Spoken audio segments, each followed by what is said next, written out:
Behenji.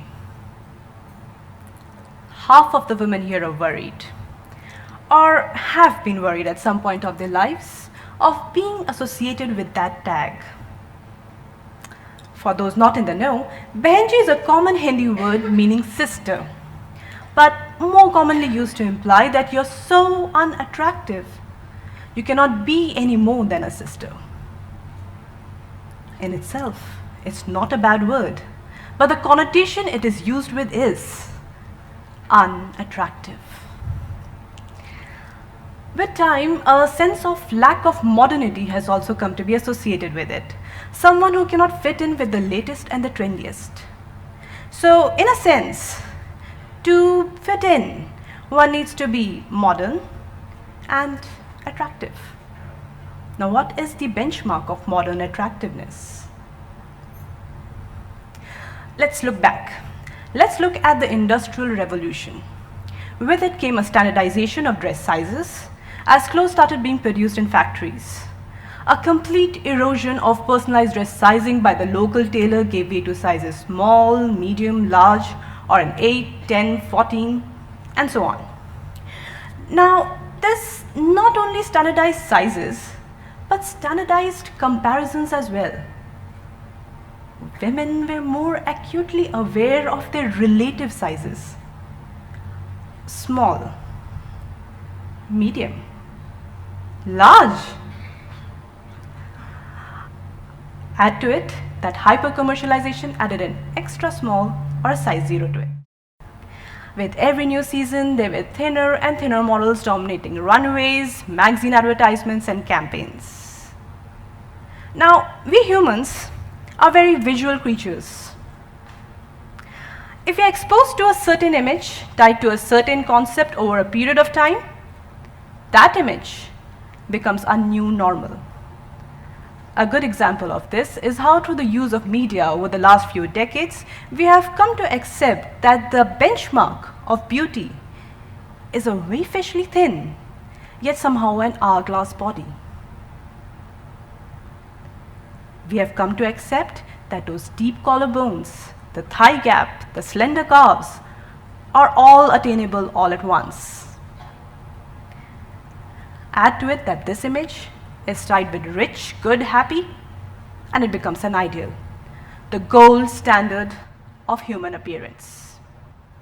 Today, the pursuit of success is the pursuit of the supermodel figure, and we are willing to lose our inner peace for it.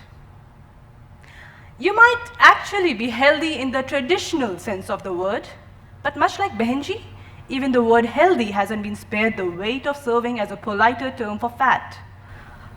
No pun intended. As an entrepreneur who empowers working women through what they wear, my interest lies in clothing and how that affects our daily lives.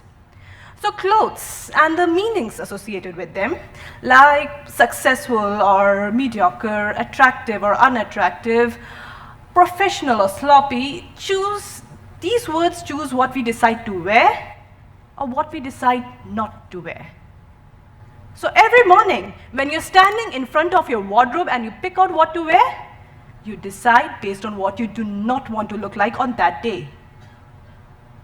We reject clothes based on the labels we wish to reject, not necessarily the ones we wish to project. So in the course of my work, I've met many women at different stages of their career. So a young urban executive hailing from a small town would strongly believe that to make it big in the city, she needs to fit into a little black dress. Yes, the LBD is very aspirational. It would probably stand for all the labels she wishes to reject.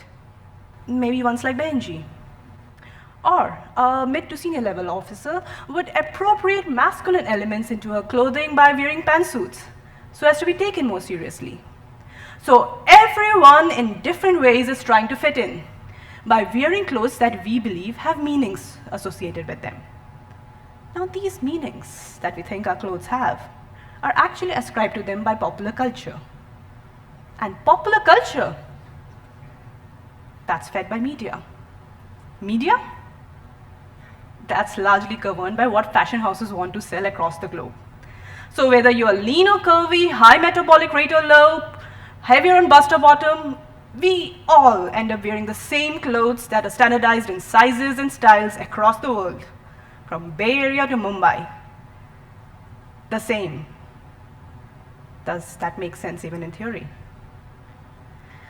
Here comes into effect what psychologists call the priming effect.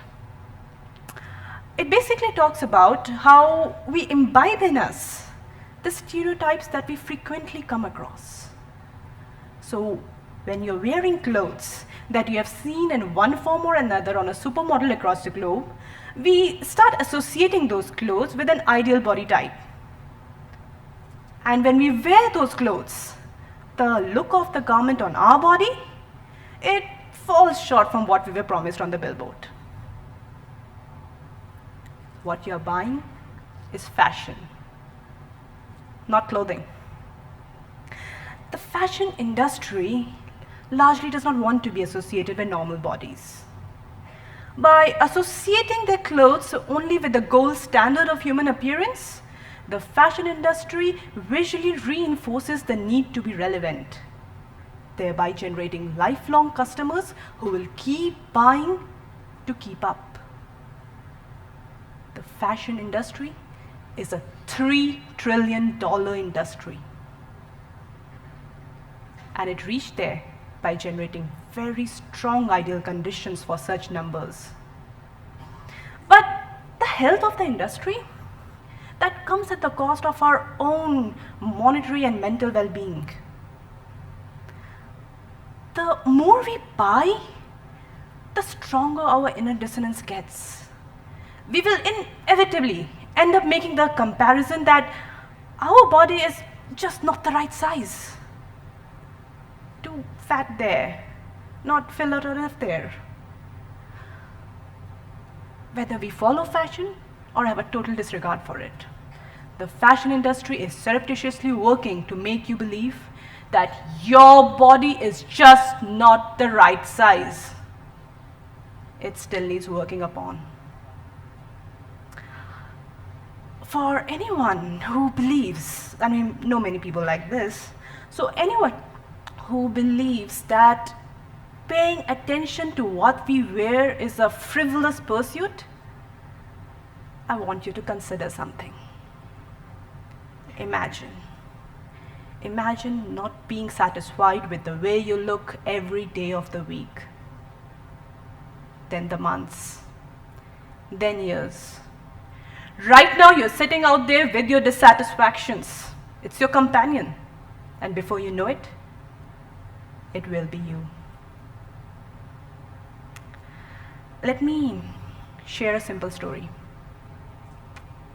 So, I was born with short, frizzy hair.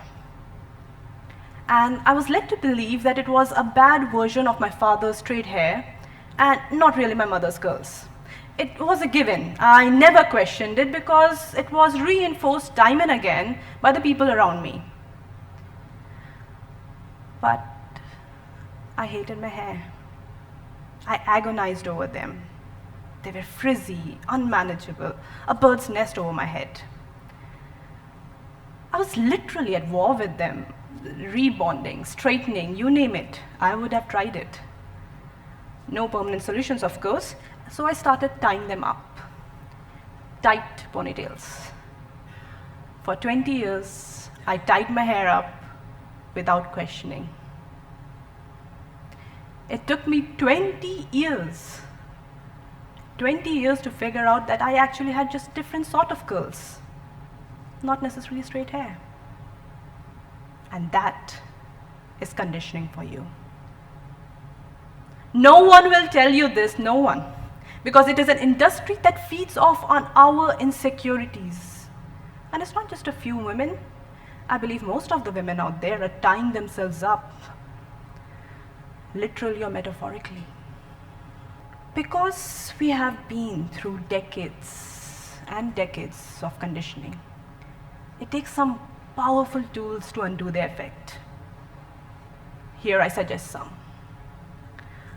Look for, recognize, and question patterns. Do not simply assume you're out of reach of socially pervasive conditioning, but we need to train ourselves to habitually question everything and all the messages around us. Realize that if you think you don't look good, it might not be your body. Don't rush to blame it. It might actually be the clothes at fault. We wear clothes that do not fit our bodies. Instead, we make our bodies fit into off-the-rack clothing. Instead, we need clothes that present us in a manner we deserve, with some understanding, some kindness, and some acceptance. Remember that the body does not follow the shape of the dress, it is the dress that follows the shape of the body. The last, and my personal favorite, is the power suit.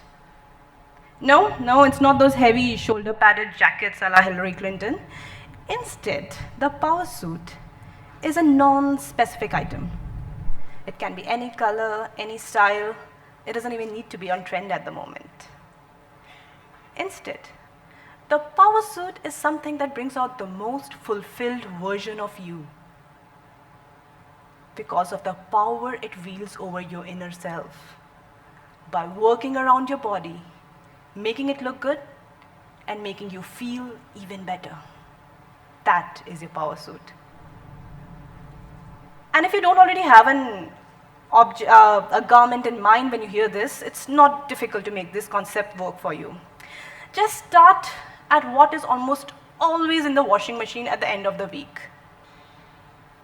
That is your body's way of telling you is what keeps it at its most comfortable zone. Build on it so that you can walk the road, chin up, without any fear of labels. We all have to weave the fabric of change within us. It all starts within us. Remember that person that we meet only in the bathroom mirror, who gets to talk only inside our head? Reconnect with that person. Give that person a power suit that fits his or her unique body. Step out of the self-blame, self-shame cycles. Question the conditioning.